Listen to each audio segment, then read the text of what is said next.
महत्त्वाच्या kitchen tips. 1. वेळच्या वेळी घरातील बेडशीट, पडदे धुतल्याने घरात स्वच्छता राहते आणि घरातील वातावरण देखील प्रसन्न होते. 2.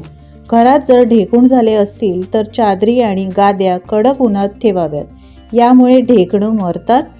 शिवाय ढेकूण होऊ नये म्हणून एकदा घरात पेस्ट कंट्रोलसुद्धा करून घ्यावेत. 3. किचनच्या टाईल्स साफ करण्यासाठी भांडी घासण्यासाठी वापरल्या जाणाऱ्या स्क्रबरला साबण लावून त्याने भिंती धुवा. टाईल्स स्वच्छ होतील.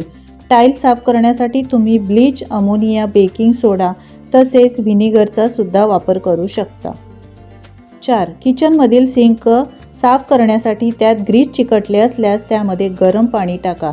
यात तुम्ही व्हिनेगर आणि बेकिंग सोडा टाकून सिंक स्वच्छ केल्यास सिंक नव्यासारखे चमकू लागेल. 5. किचनमध्ये ठेवला जाणारा कचऱ्याचा डबा नेहमी स्वच्छ ठेवा. त्यातील पिशवी दररोज बदला. 6. फ्रीजची सफाई करण्यासाठी एका मगमध्ये गरम पाणी घ्या. त्यात थोडंसं बेकिंग सोडा टाका. या मिश्रणाने फ्रीज साफ करा. यामुळे फ्रीज साफ होईलच, तसेच त्यात किटाणू देखील राहणार नाहीत. 7. किचनचे कॅबिनेट साफ करण्यासाठी व्हिनेगर आणि लिक्विड सोपचा वापर करा. व्हिनेगर आणि लिक्विड सोप एकत्रित करून याने कॅबिनेट स्वच्छ करा. कॅबिनेट्स एकदम नव्यासारखे स्वच्छ दिसतील. 8. सिंकच्या भांड्याला तेलाचा मेणचट डाग असेल किंवा खरकट्या पाण्याचा वास आणि रंग हा मेणचटपणा धरून ठेवतो. त्यामुळे सिंकचं भांडं तेलकट तर दिसतंच, शिवाय सिंकजवळ विचित्र वासही येतो. अशा वेळेस सिंक धुताना गरम पाण्यात लिक्विड सोप घालून सिंक स्वच्छ करावं. 9. रात्री झोपण्यापूर्वी सिंकच्या भांड्यात डांबर गोळी ठेवावी. यामुळे सिंकमध्ये वास येणार नाही. सिंक वापरताना ती बाजूला काढून ठेवावी. सिंकचा वापर नसताना ती पुन्हा सिंकच्या भांड्यात ठेवून द्यावी. 10. बाथरूममधील लाकडाचे दरवाजे पाणी लागून खराब होऊ नये म्हणून तुंग तेलाचा वापर करावा. हे तेल वॉटर रेजिस्टन्स म्हणून काम करते.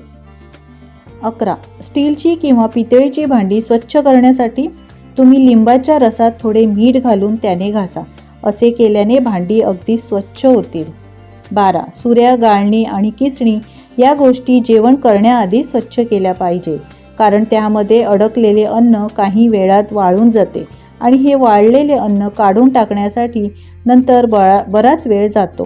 त्यामुळे या वस्तू स्वयंपाक झाल्यानंतर जेवणाआधी स्वच्छ कराव्यात. 13. भाज्या चिरणं, लसूण सोलणं, भाज्यांची सालं काढणं अशी कोणतीही कामं करताना ओट्यावर आधी पेपर टाका आणि त्यानंतर ही सगळी कामं करा. म्हणजे भाज्यांची सालं, टरफलं असं काही थेट ओट्यावर पडणार नाही. पेपर उचलून कचरा टाकून दिला की ओटा पुन्हा चकाचक. 14. पोळ्या करताना ओटा सगळ्यात जास्त खराब होतो. त्यामुळे सगळ्यात आधी ओट्यावर कपडा आणि किंवा पेपर टाकून घ्या. म्हणजे कणिक भिजवताना आणि पोळ्या करताना कणिक थेट ओट्यावर सांडणार नाही. त्यामुळे पोळ्या झाल्यानंतर ओटा स्वच्छ करण्यासाठी फार वेळही जाणार नाही. 15. चहा गाळताना ओट्यावर एखादा कपडा टाका. त्यावर कप ठेवा आणि नंतर चहा गाळा. चहाचे थेंब ओट्यावर पडून तो अस्वच्छही होणार नाही. 16. भाज्या चिरल्यानंतर चॉपिंग पॅड म्हणजे चॉपिंग बोर्ड, चाकू, पिलर हे सगळं लगेच स्वच्छ करून घ्या, कारण ओलसर असल्यावर ते अगदी काही सेकंदात स्वच्छ होऊन जातात. 17. मिक्सरचा वापर झाल्यानंतर त्यातला पदार्थ बाहेर काढून ठेवा. मिक्सरच्या भांड्यात लगेच थोडं पाणी टाका आणि ते पुन्हा मिक्सरला लावून फिरवून घ्या. भांड्याच्या ब्लेडला जे काही पदार्थ लागलेले असतील ते सगळे लगेच मोकळे होऊन जातात. यानंतर साध्या पाण्याने पुन्हा एकदा मिक्सर स्वच्छ करून घ्या. 18. ओला कचरा टाकण्यासाठी स्वयंपाकघरात एक छोटंसं डस्टबिन ठेवा. त्याला दररोज प्लॅस्टिकची बॅग लावा. बॅगेत स्वयंपाकघरातला कचरा टाका आणि ती बॅग रोजच्या रोज बदला.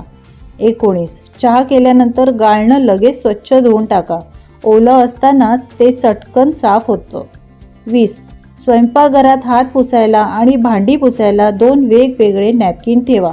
तसेच ओटा पुसायला आणि गॅस पुसायलाही 2 वेगवेगळे कपडे ठेवा. 21. ओटा पुसल्यानंतर लगेचच एक हात ओट्याच्या भिंतीवर मारून ती जागा स्वच्छ करा. यामुळे आजूबाजूची जागा जास्त तेलकट दिसणार नाही आणि ती स्वच्छही होईल. 22.